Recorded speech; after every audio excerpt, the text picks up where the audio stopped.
مسلمانوں، رمضان عبادت و توبہ کا مہینہ ہے، تقرب الہی کے حصول اور انابت اللہ کا مہینہ ہے، اللہ تعالیٰ کی جانب رجوع اور توبہ کرنے کا مہینہ ہے، اخلاص للہیت، خشوع و خضوع اور رکوع و سجود کا مہینہ ہے، روزے اور قیام کا مہینہ ہے، احسان و بلائی اور تلاوت قرآن مجید کا مہینہ ہے۔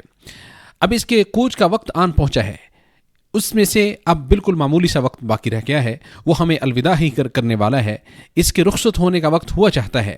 اے کاش ہمیں معلوم ہو جائے کہ کامیاب کون ہے تو ہم اسے مبارکباد دیں، اور ناکام و نامراد کون ہے تو ہم اس سے تعزیت کریں۔ اے اللہ کے بندو، اسے خوب غنیمت جانو، اس سے فائدہ اٹھانے میں جلدی کرو، جو ایام باقی رہ گئے ہیں ان سے خوب فائدہ اٹھاؤ، توبہ و استغفار کرنے میں جلدی کرو، اور اپنے پروردگار کی مغفرت اور اس کی جنت کی طرف دوڑو، جس کی چوڑائی آسمان و زمین کے برابر ہے اور جسے متقی لوگوں کے لیے تیار کیا گیا ہے۔ سنو، اعمال کا دار و مدار خاتمے پر ہے، لہذا خوب محنت کرو، اب تو چند ہی دن رہ گئے ہیں اور چند ہی گھڑیاں باقی رہ گئی ہیں۔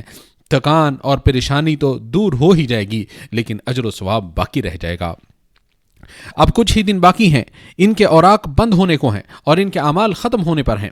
کامیاب ہونے والوں کی سعادت کے کیا ہی کہنے، اور ناکام ہونے والوں کی ناکامی اور نامرادی پر کتنا افسوس ہے۔ کوتاہی کرنے والوں کی ہلاکت کتنی بھیانک ہے، نامرادوں کی نامرادی اور غافلوں کی غفلت کتنی حسرتناک ہے۔ حدیث پاک میں آتا ہے، ایک دن رسول اللہ صلی اللہ علیہ وسلم منبر پر چڑھے، جب پہلے زینے پر چڑھے تو کہا آمین، پھر جب دوسری سیڑھی پر قدم رکھا تو فرمایا آمین، اور جب تیسری سیڑھی پر قدم رکھا تو فرمایا آمین۔ پھر فرمایا، میرے پاس جبریل علیہ السلام آئے اور کہا، اے محمد، جس نے رمضان کا مہینہ پایا اور اس کی معافی نہ ہو سکی تو اسے اللہ تعالیٰ اپنی رحمت سے دور کر دے۔ تو میں نے کہا آمین۔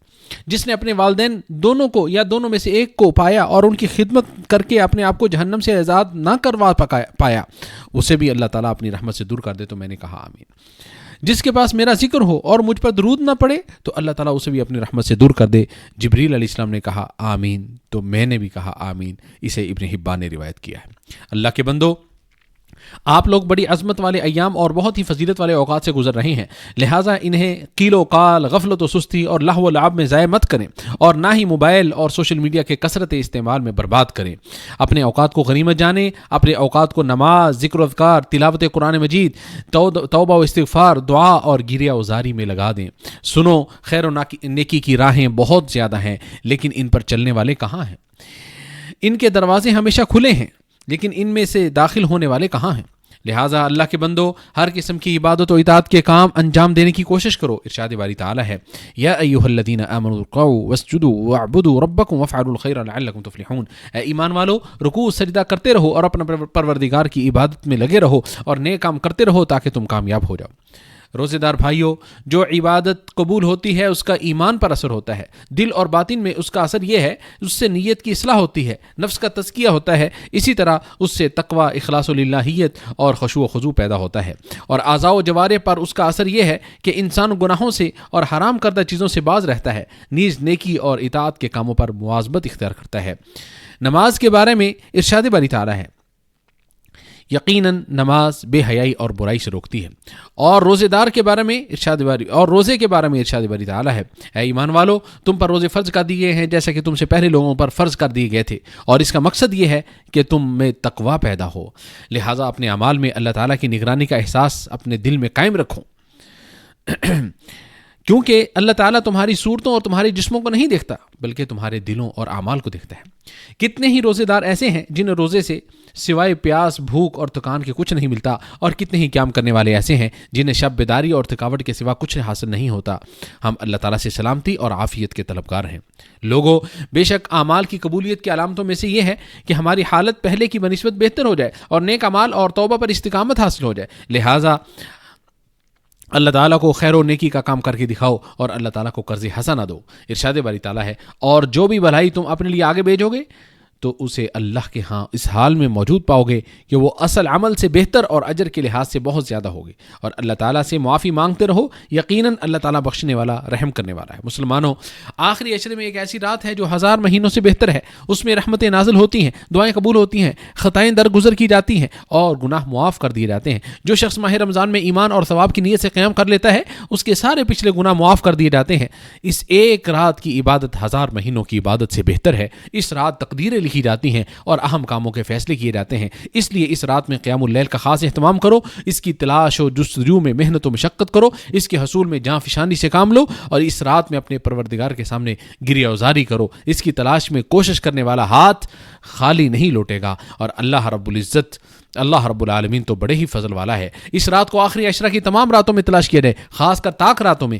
اب تو بہت ہی کم ایام باقی رہ گئے ہیں، اور یاد رہے کہ تمہارے سامنے 27ویں رات بھی ہے جس کے شب قدر ہونے کی زیادہ امید ہے۔ ابی بن کعب رضی اللہ تعالی عنہ شب قدر کی رات کے بارے میں فرماتے تھے، قسم ہے اس رب کی جس کے سوا کوئی معبود برحق نہیں، بلا شبہ وہ رمضان میں ہی رات ہے۔ اور بلا استثناء انہوں نے قسم کھاتے ہوئے کہا، اللہ کی قسم مجھے بالیقین معلوم ہے کہ وہ کون سی رات ہے، یہ وہ رات ہے جس میں نبی صلی اللہ علیہ وسلم نے ہمیں قیام کرنے کا حکم دیا تھا، اور وہ 27ویں رات ہے۔ اور اس رات کی علامت یہ ہے کہ اس کی صبح سورج صاف شفاف طلوع ہوتا ہے اور اس میں شعاعیں نہیں ہوتی۔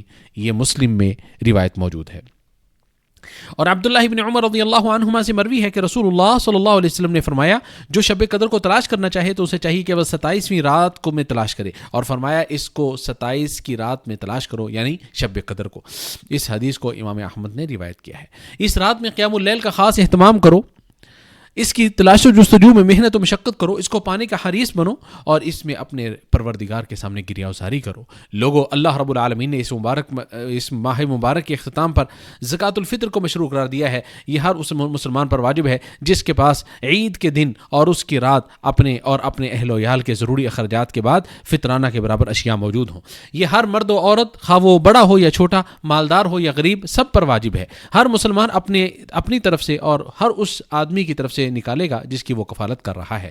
صدقۃ الفطر کا مستحق وہ ہے جو فرض زکوٰۃ کا مستحق ہے۔ اس کی مقدار گیہوں یا جو یا کھجور یا کشمش یا گندم یا پنیر یا اس کے کم جو بھی کچھ ملک کے لوگوں کی خوراک میں شامل ہے، اس میں سے 1 سا، جیسے چاول اور گیہوں اور گندم، سا کا ایک پیمانہ ہے جس سے حجم کی پیمائش کی جاتی ہے، نہ کہ وزن کی۔